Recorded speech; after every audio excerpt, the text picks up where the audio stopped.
You've been told your whole life that every problem is an opportunity. That every obstacle is secretly a gift wrapped in sandpaper. That the universe is testing you because it believes in you. And you swallowed that whole, didn't you? You took every setback, every betrayal, every person who stood in your way, and you tried to reframe it into a lesson. You tried to find the silver lining. You tried to grow from it. And while you were busy growing, the people who created those obstacles were busy consolidating power. They were busy expanding. They were busy making sure the next obstacle would be even bigger, even harder to reframe, even more costly to your time and your energy and your sanity. You've been so committed to being the person who rises above that you never stop to ask a much darker, much more important question. What if some obstacles don't deserve to be reframed? What if some obstacles deserve to be destroyed before they have the chance to grow into something you can no longer control? There is a line between wisdom and weakness, and most people cross it without ever knowing. That line is this. Reframing is power when it serves your strategy. Reframing is surrender when it becomes a coping mechanism that hands your enemy time. Today, you are going to learn the difference. You are going to learn the 7 dark principles that separate the person who transforms obstacles from the person who is destroyed by them while pretending to grow. And by the end, you will understand the ruthless art Machiavelli perfected, the art of knowing when to absorb a blow and when to eliminate the source of the blow entirely. Let's begin. Number 1. Stop treating obstacles as surprises. Most people live their lives as if the universe owes them a smooth ride. They hit a wall and they react with shock. Why is this happening to me? What did I do to deserve this? This is unfair. Every ounce of energy you spend being surprised by an obstacle is energy you could have spent dismantling it. The Stoic Emperor Marcus Aurelius understood something that most people still refuse to accept. He said that the impediment to action advances action, and what stands in the way becomes the way. But here is what most people miss about that idea. Marcus wasn't telling you to be happy about obstacles.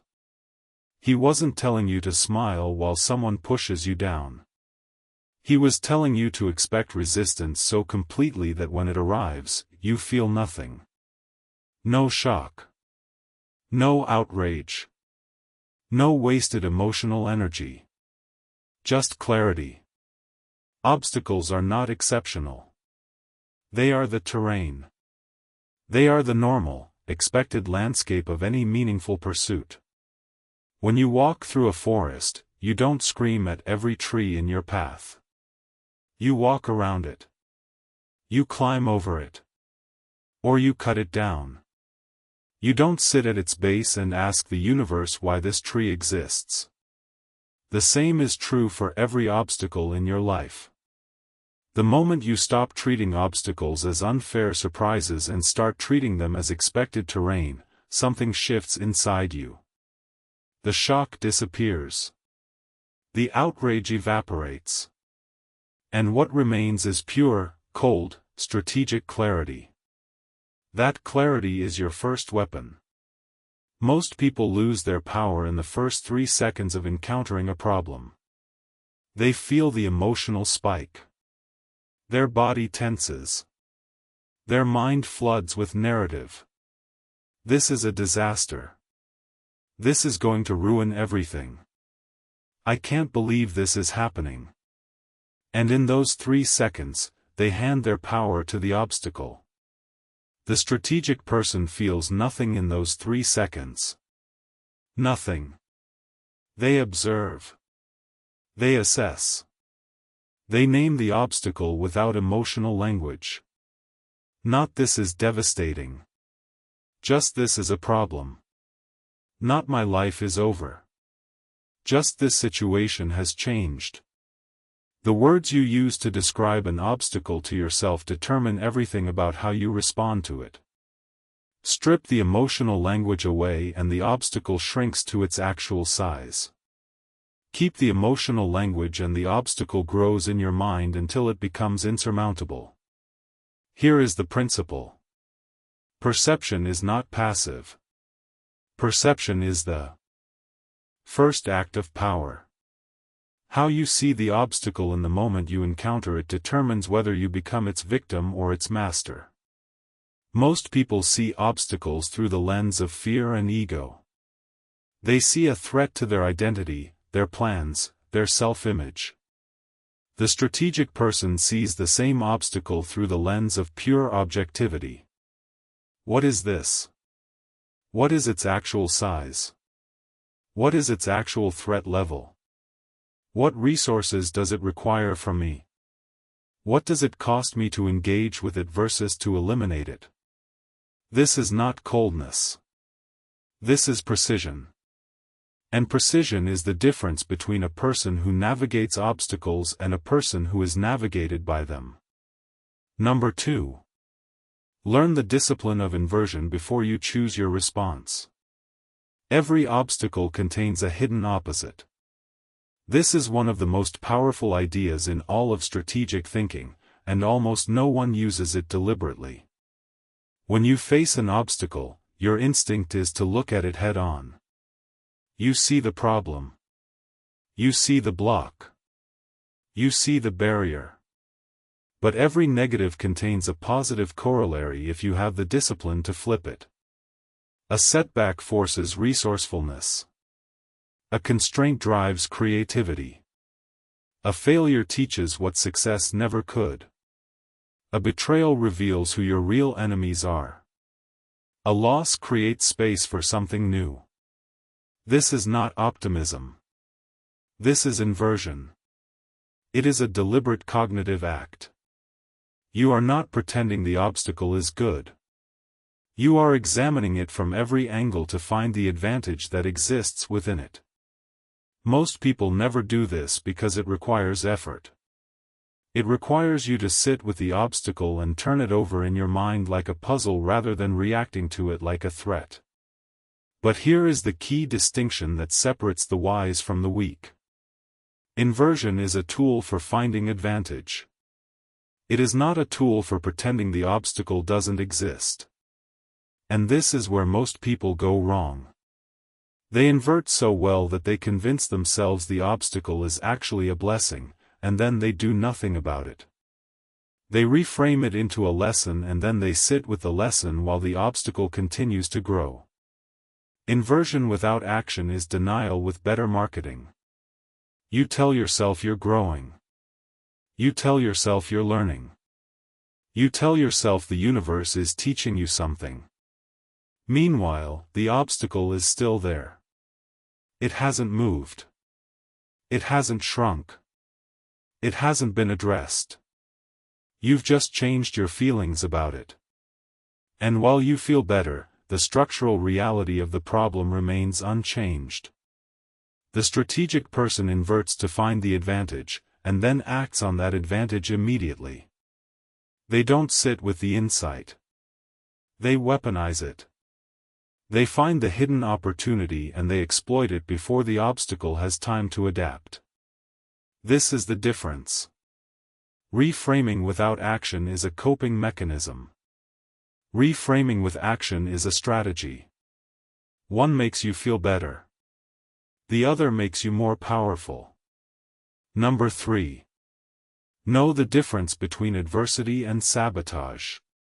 This is the principle that most people will never accept because it requires them to stop seeing themselves as victims. Not every obstacle is neutral terrain. Not every setback is the universe training you. Some obstacles are placed in your path deliberately by people who want to see you fail. And when you reframe those obstacles as opportunities for growth, you are doing exactly what your enemy wants you to do. You are spending your energy on self-improvement while they spend their energy on your destruction. Machiavelli understood something that the Stoics sometimes left implicit. He understood that excessive compassion is often more cruel than decisive action.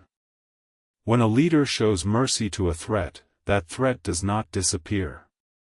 It regroups. It consolidates. It returns stronger.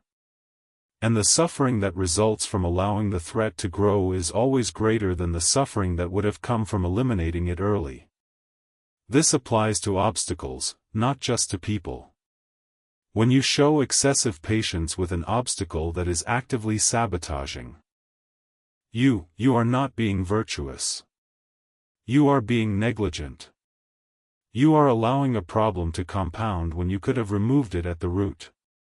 The question you must ask yourself with every obstacle is this: is this adversity that I should absorb and transform? Or is this sabotage that I should eliminate before it grows? Adversity is the resistance that makes you stronger. It is the weight that builds the muscle. It is the friction that sharpens the blade. You reframe adversity because adversity is serving you even when it hurts. Sabotage is different. Sabotage is a problem that exists specifically to drain you, to slow you, to redirect your energy away from your actual purpose. Sabotage does not make you stronger. It makes you exhausted. It makes you cynical. It makes you spend your resources fighting battles that should never have been yours to fight. And here is the dark truth. Some obstacles are placed in your path by people who understand something you don't. They understand that if they can keep you busy reframing, they never have to worry about you advancing. If they can keep you learning lessons, they never have to worry about you learning power. If they can keep you growing from adversity, they never have to worry about you growing beyond their control. Your reframing is their strategy. Your patience is their weapon. Your commitment to being the bigger person is their insurance policy. The moment you understand this, you stop being a student of adversity and you become a strategist of power. Number 4. Master the art of strategic silence before you respond. When most people encounter an obstacle, their first instinct is to react. They want to do something immediately.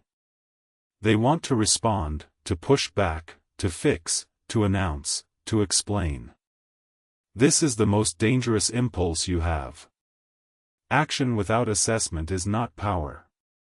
It is panic wearing a costume. The strategic person encounters an obstacle and does nothing. Not nothing forever. Nothing in the first moment.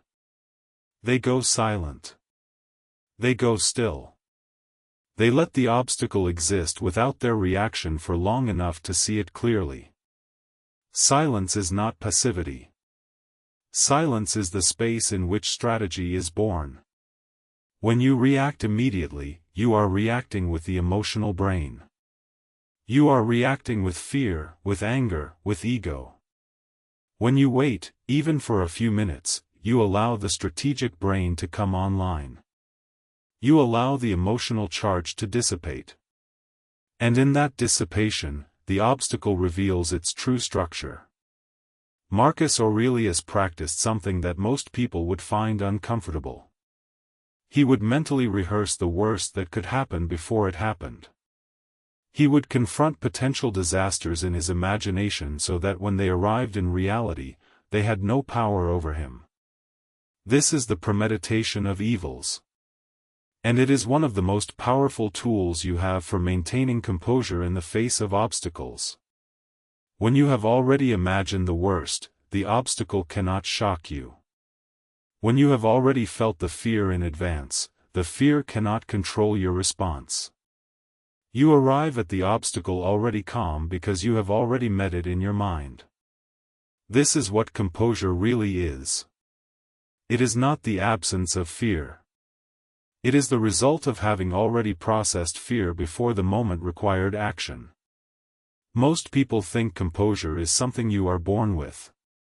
It is not. Composure is something you manufacture through preparation. You manufacture it by imagining the obstacles before they appear. You manufacture it by sitting in silence long enough to see clearly. You manufacture it by refusing to let the obstacle set your timeline. Here is a screenshot line. The obstacle does not get to decide when you respond. You decide. And the person who decides deliberately is always more powerful than the person who reacts automatically. Strategic silence is the first move of every master. It looks like nothing. It is everything. Number 5. Separate the obstacle from your story about it. This is where most people lose the most ground. Every obstacle you encounter comes wrapped in a narrative. Not just the facts of the problem, but the meaning you assign to the problem. And that meaning is almost always more dangerous than the problem itself. You lose a job. The obstacle is the loss of income. The story is that you are a failure. Someone betrays you. The obstacle is the loss of trust. The story is that you are naive. A project collapses. The obstacle is the lost time and resources. The story is that you are not good enough. Do you see what happens? The obstacle is finite. The story is infinite. The obstacle has a specific shape and size. The story grows to fill every corner of your identity. And while you are fighting the story, you are not fighting the obstacle. You are fighting yourself. The Stoic discipline of perception demands that you separate the event from your interpretation of the event. Not my life is over. Just I lost my job. Not I am broken. Just this relationship ended. Not I am a failure. Just this attempt did not work. The event is a fact. The story is a choice. And the story you choose determines whether the obstacle makes you stronger or makes you smaller. But here is the darker layer. Sometimes the story is not yours. Sometimes the story has been planted in your mind by people who benefit from your weakened self-image. They tell you that your setback means something about your worth. They tell you that your struggle is evidence of your inadequacy. They tell you that your obstacle is proof that you should stop. And you absorb that story because you have been trained to absorb stories about yourself without questioning them. The strategic person examines every story about an obstacle and asks one question. Who does this story serve? If the story serves the obstacle, it is a trap. If the story serves someone else's interest in keeping you small, it is a weapon. If the story serves your growth, keep it. If the story serves your destruction, discard it. You are not obligated to believe every thought you have about your obstacles. You are not obligated to accept every interpretation that your mind or other people offer you. You get to choose the frame. And the frame you choose is the frame you fight from. Choose one that makes you dangerous, not one that makes you docile. Number 6. Know exactly when to eliminate instead of reframe. This is the principle that changes everything. This is where the Stoic meets the strategist. This is where Marcus Aurelius shakes hands with Machiavelli. There is a moment in the life of every obstacle where you must make a critical decision. Do I transform this obstacle into a stepping stone? Or do I destroy this obstacle before it has the chance to become something I can no longer control? Most people never make this decision consciously. They default to reframing because it feels safer. It feels more virtuous. It feels more aligned with the identity they have built as someone who rises above. But rising above is not always the right move. Sometimes the right move is to rise against. Machiavelli made an argument that most people find uncomfortable but that anyone serious about power must understand. He argued that cruelty used well is more merciful than excessive compassion. What did he mean by that? He meant that when you eliminate a threat early and decisively, the total suffering is less than if you allow the threat to linger out of misplaced kindness. The leader who removes a dangerous rival immediately creates stability. The leader who shows patience and compassion allows the rival to gather allies, build strength, and eventually create a conflict that devastates everyone. The immediate cruelty is small. The delayed catastrophe is enormous. The merciful leader causes more suffering than the ruthless one. This principle applies to obstacles in your life with brutal precision. The problem you reframe today but never address becomes the crisis you cannot survive tomorrow. The toxic relationship you tolerate because you are learning patience from it becomes the environment that erodes your self-worth over years. The bad habit you reframe as a character flaw you are working on becomes the pattern that defines your trajectory. The competitor you dismiss because you are focused on your own growth becomes the force that captures the market while you are busy being philosophical. The question is not whether to be ruthless or compassionate. The question is when to be which. And the answer is this. Reframe when the obstacle is making you stronger. Destroy when the obstacle is making you weaker. Reframe when the obstacle is teaching you something you need to learn. Destroy when the obstacle is draining something you need to keep. Reframe when the obstacle is temporary and finite. Destroy when the obstacle is growing and compounding. Reframe when you have the resources to absorb it. Destroy when the obstacle is consuming resources faster than you can replenish them. Most people get this backwards. They reframe the growing threats and they destroy the temporary discomforts. They tolerate the sabotage and they eliminate the adversity. They show patience with the things that are poisoning them and they show impatience with the things that are trying to make them stronger. This is the signature error of the person who has been taught that all pain is bad and all comfort is good. The strategic person shows the opposite pattern. They are patient with adversity because adversity is the forge. They are ruthless with sabotage because sabotage is the poison. They reframe the weight that builds the muscle and they destroy the infection that spreads through the body. And they never confuse the two. Here is how you tell them apart. Adversity leaves you tired but stronger. Sabotage leaves you tired and weaker. Adversity has a natural endpoint. Sabotage feeds on your continued engagement. Adversity asks something of you that you are capable of giving. Sabotage asks something of you that diminishes you every time you give it. When you feel yourself growing from the obstacle, reframe it and use it. When you feel yourself shrinking from the obstacle, stop reframing and start eliminating. Number 7. Use the obstacle's own energy against itself. This is the highest principle of strategic obstacle management. And it is the one that most naturally bridges the Stoic and the Machiavellian traditions. When you face an obstacle, your instinct is to push against it. To meet force with force. To generate enough power to overcome the resistance directly. This works sometimes. But it is the least efficient approach. And efficiency matters when you are playing a long game. The master does not push against the obstacle. The master finds a way to make the obstacle work against itself. This is the principle of judo applied to life. Instead of generating all the force yourself, you redirect the force that already exists within the obstacle. The obstacle has energy. It has momentum. It has structure. All of these can be turned against it.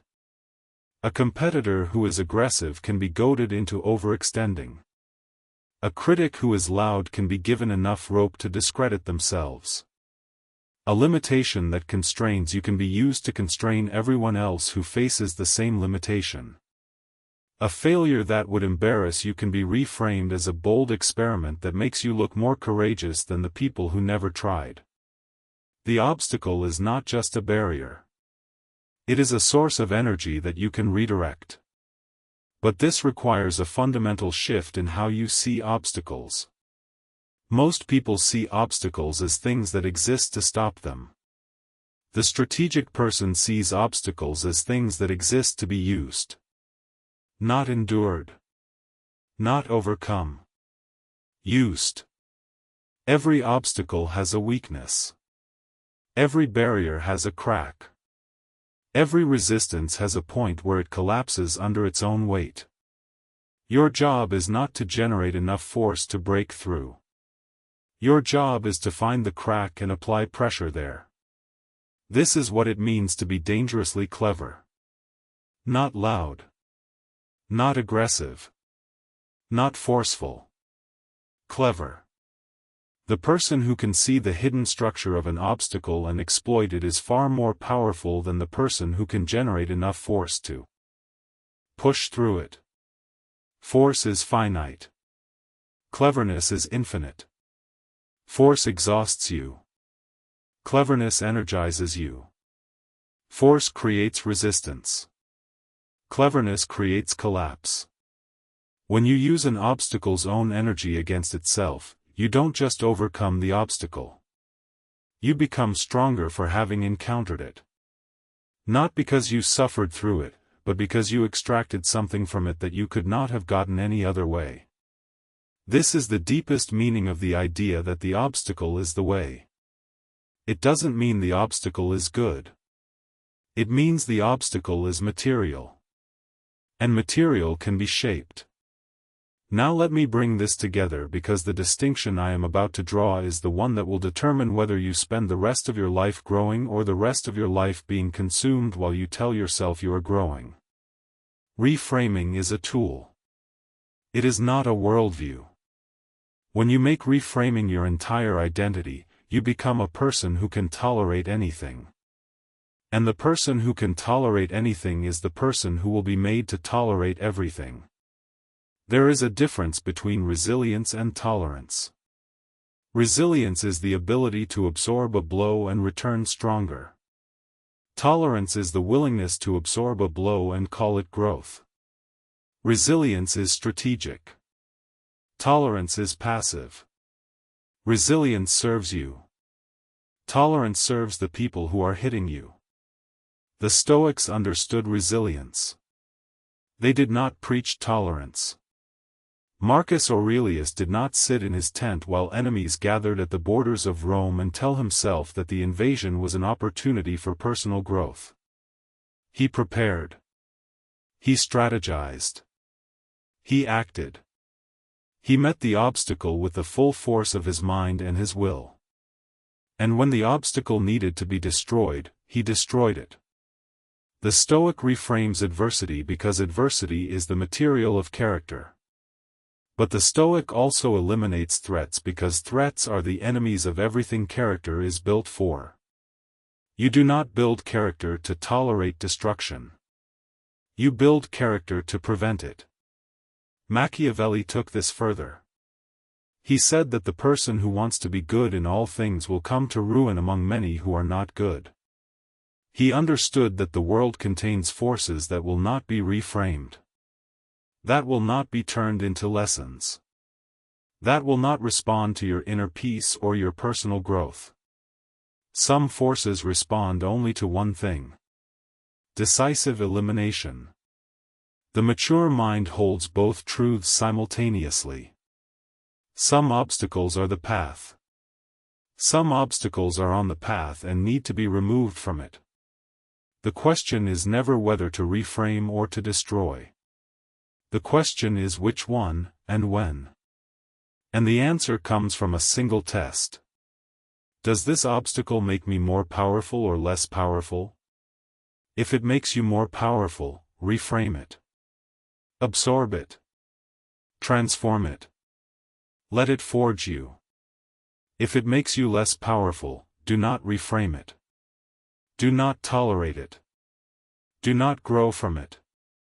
Eliminate it. Remove it. Cut it out of your life before it has the chance to grow roots. This is not cruelty. This is clarity. And clarity applied early is the most merciful force in the world. The person who eliminates a problem early prevents the suffering that the problem would have caused for months or years.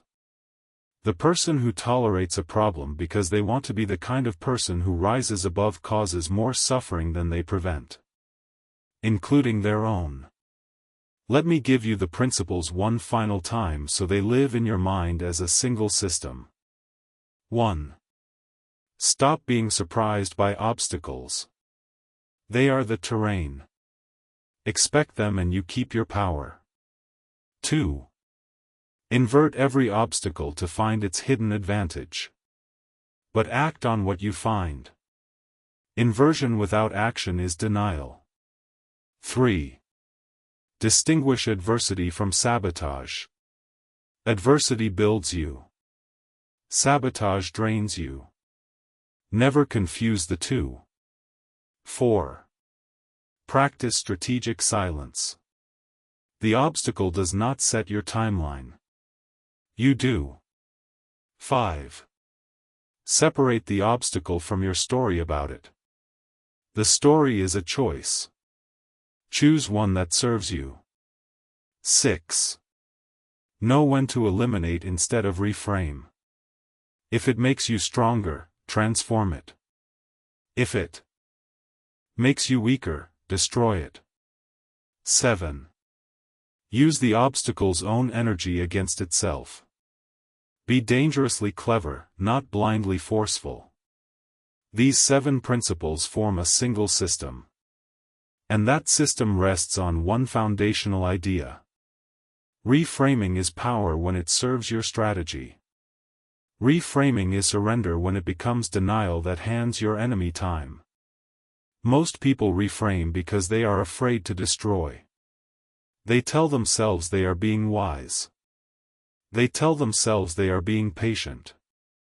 They tell themselves they are being the bigger person. But the truth is simpler and darker. They are afraid. Afraid of conflict. Afraid of decisiveness. Afraid of the person they would become if they stopped tolerating what weakens them.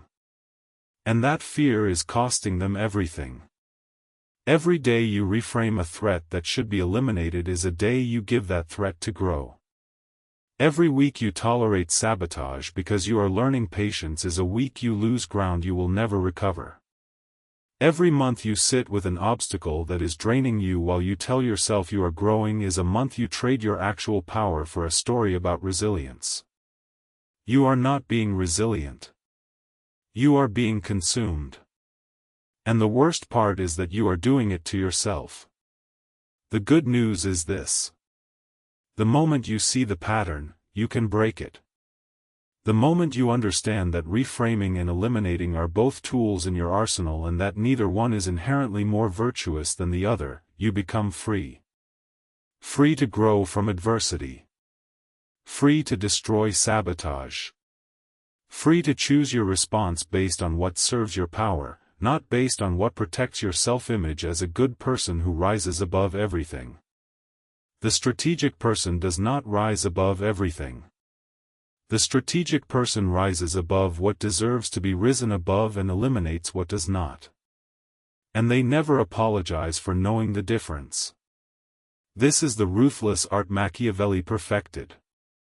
Not cruelty for its own sake. Not compassion for its own sake. Precision. The precision to know when an obstacle is a teacher and when it is an enemy. The precision to know when to absorb and when to strike. The precision to hold both capacities inside yourself without being consumed by either. Reframe the obstacle or destroy it. But never, ever pretend that tolerance is the same as strength. Because it is not. Tolerance is what you do when you are afraid to decide. Strength is what you do when you decide and act. Right now, not tomorrow. Not next week. Not when you feel ready. Right now, look at the obstacles in your life and sort them. Which ones are making you stronger? Reframe those. Use them. Let them forge you. Which ones are making you weaker? Those need to go. Not next month. Not after you have tried to reframe them one more time. Now. You already know which is which. You have known for a while. You have been pretending not to know because the decision feels heavy. But the decision is not heavy. It is simple. Does this serve you or does it consume you? If it serves you, keep it and transform it. If it consumes you, eliminate it and do not look back. The person who can hold this duality inside themselves without flinching is the person who becomes untouchable. Not because nothing touches them, but because everything that touches them is either transformed into fuel or destroyed before it takes root. That is power. Real power. Not the performance of strength. Not the narrative of resilience. The lived, embodied, daily practice of knowing exactly what to keep and exactly what to cut. Reframe the obstacle or destroy it. Know which. And never again confuse the two. If you understood what I just told you, if you felt something shift while you listened, then say it in the comments. Write I am untouchable. Not because nothing will ever challenge you, but because you now know what to do with every challenge. Transform what serves you. Eliminate what does not. And walk through the world with the quiet, dangerous confidence of someone who has finally stopped being afraid to decide. The ruthless art. Machiavelli perfected, now it is yours.